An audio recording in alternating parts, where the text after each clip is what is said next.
અયોધ્યામાં ભગવાન શ્રી રામ મંદિરનો પુનઃ પ્રાણ પ્રતિષ્ઠા મહોત્સવ ખૂબ જ ઉત્સાહ અને ઉમંગથી સંપન્ન થયો ત્યારે ડીસામાં પણ રામ મહોત્સવ નિમિત્તે મોડી રાત સુધી અનેક જગ્યાએ વિવિધ કાર્યક્રમો યોજાયા હતા। ડીસાના સાંઈબાબા મંદિર આગળ રાત્રે સુંદરકાંડ અને રામધૂન બાદ 2111 દીવાની મહાઆરતી કરી હતી। ત્યારબાદ મોડી રાત સુધી લોકો રામ ભક્તિમાં તરબોળ જોવા મળ્યા હતા। ડીસા તાલુકાના દામા ગામે પાબુદાદાના મંદિર ખાતે સુથાર પરિવાર દ્વારા 5100 દીવડા તેમજ 11 મહાદીવડાની આરતી કરવામાં આવી હતી।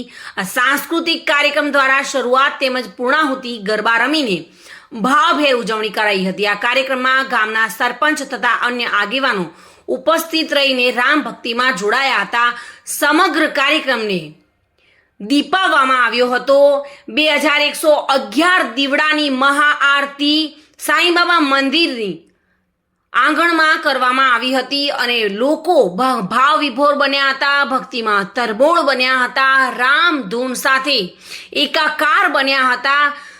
સમગ્ર વાતાવરણ રામમય જોવા મળ્યું હતું। Reena Parmar, today news, Gujarati.